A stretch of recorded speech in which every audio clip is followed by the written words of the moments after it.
Hey, what's up? Welcome to Ryan Beat Motorsports. We're here in North Carolina at one of our race shops. I wanted to give you a behind the scenes tour of what we got going on in our new shop.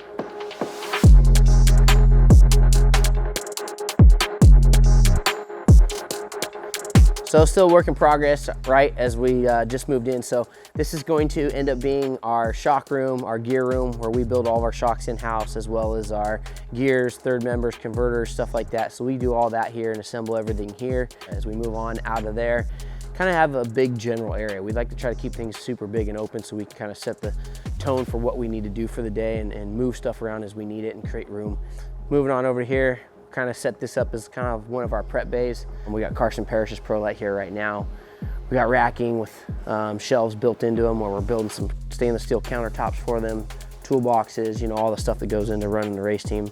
Most importantly, probably the biggest thing and key component to our program is our fab area and our fab shop. Right now, all the fab shops in one spot in this area. So this is kind of where we do all the fabrication. Basically, we have everything here in-house to do everything we need.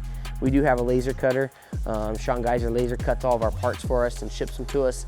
And then we basically glue them together, weld them together, put them in the fixture and finish the product. So pretty cool little area we got here. This is where we do everything. A-arms, spindles, trailing arms, track rods, chassis, rear end housings. You know, we got the simple lathes, drill presses, bandsaw, 20-inch grinder, chop saw. So we kind of basically have everything it takes to do what we need to do to build chassis and rear end housings and A-arms and spindles and fixtures and all the cool stuff that makes these cool race cars go around track.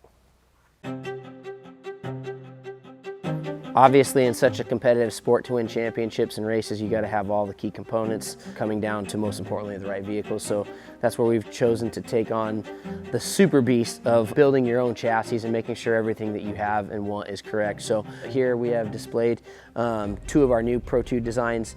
Every part is numbered on this truck, every tube is numbered, so we can mass produce these at twice the speed. But good thing is, once these things are done being fabricated, we always finish them with Steel-It. It helps protect the chassis and whatnot as they go through the abusive life that they live. So, but right here we have a great example and display of what the new charcoal Steel-It looks like versus the gray Steel-It. A lot of people were confused and worried about them looking too much alike. As you can tell, there's a huge difference here. I am a huge fan of this new charcoal Steel-It. I think it looks awesome. Great anti-rust protector here that has really done an amazing job. So I was glad to get to showcase and display the difference between the two Steel-Its on our two new chassis.